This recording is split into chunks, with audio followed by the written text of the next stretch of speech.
you think of the pubic bone, like one half of the, like one pubic bone, kind of like a boomerang, like the adductors pretty much attach all along the entire surface area of the pubis and a little bit onto the ischium as well, okay? I'm not gonna be super picky about like where on the pubis each individual muscle attaches, because honestly, like when I'm working the adductors as a group, if I'm doing any work on the pubic bone itself, I'm working the whole pubic bone. I'm not like being like, oh, I'm gonna go after the pubic tubercle versus the superior pubic ramus versus the, you know, the inferior pubic ramus versus the body of the pubis. So, so I'm gonna simplify how we find some of these structures, and just palpating someone's pubic bone can be a little bit nerve-wracking. So I wanna make sure that everyone feels comfortable and confident doing that.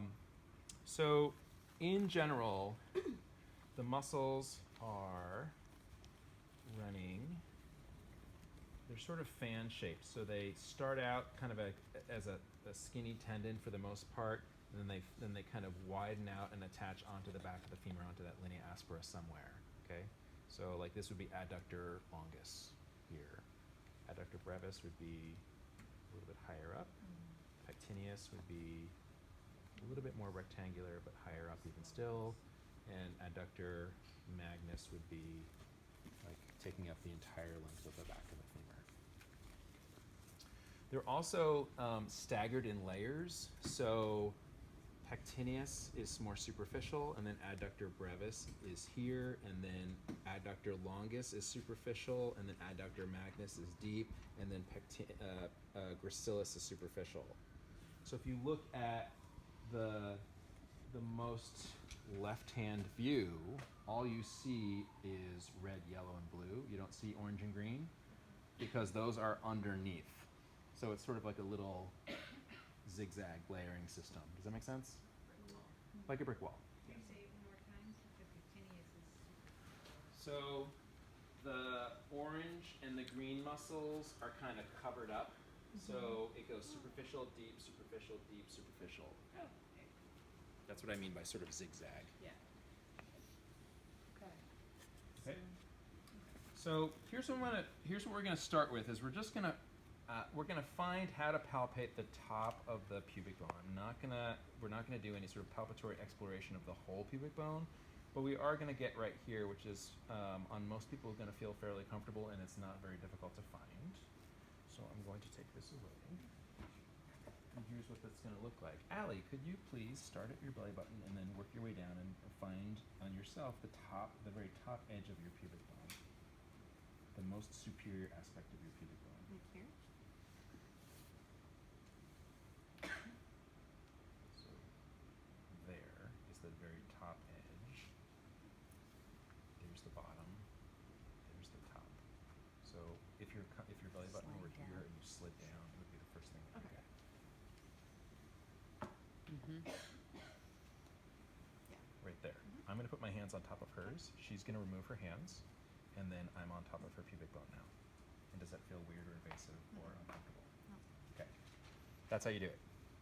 So when you draw one of the 5 adductors, and 4 of those 5 adductors has an origin on the anterior pubis, this is what I would like to see.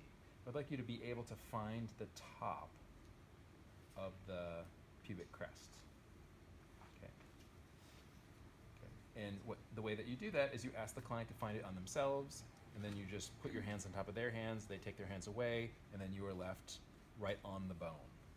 Okay?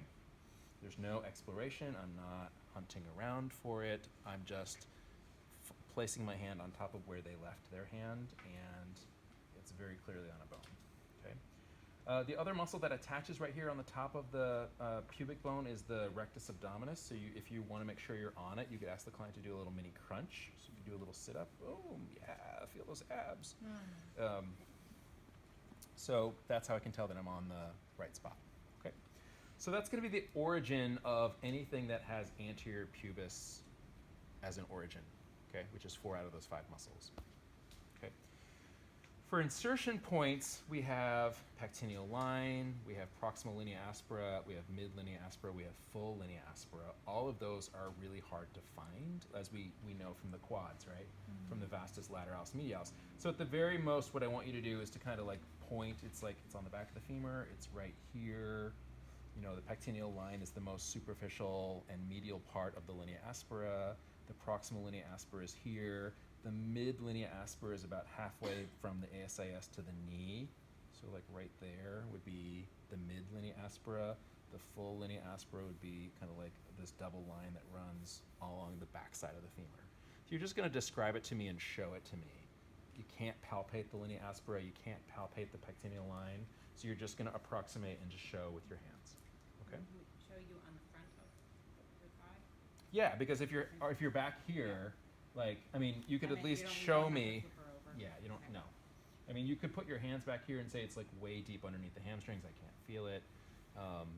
But by going through the top and saying it's on the back of the bone, that's also fine.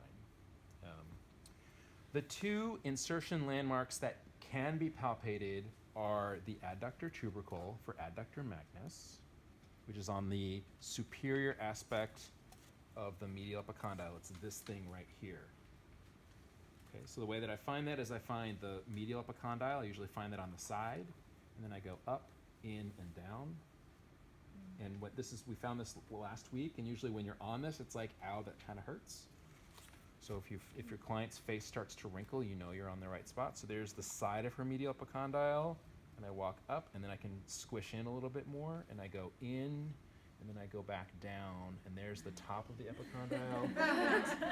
And she is in fact making a face. So I know that I have achieved success. So that's the adductor tubercle. So that is a palpable insertion point for the adductor group. The other one is the pes anserinus, which we found before. So we find the tibial tuberosity, and then which direction do I go? Medial, and then which direction do I go? Inferior just a little bit, and then I scrub.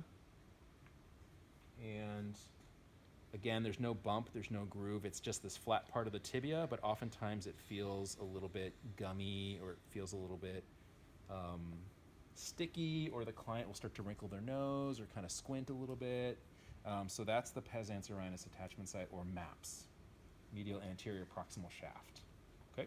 Sorry, and you started at the medial tubercle? I started at the tibial tuberosity. Oh, tibial tuberosity. Tibial tuberosity, where the quads insert, and then I go medial and inferior, and then I just kind of scrub on the flat part of the tibia, and that is where the pes anserinus attachment site is, also known as MAPS, medial anterior proximal shaft.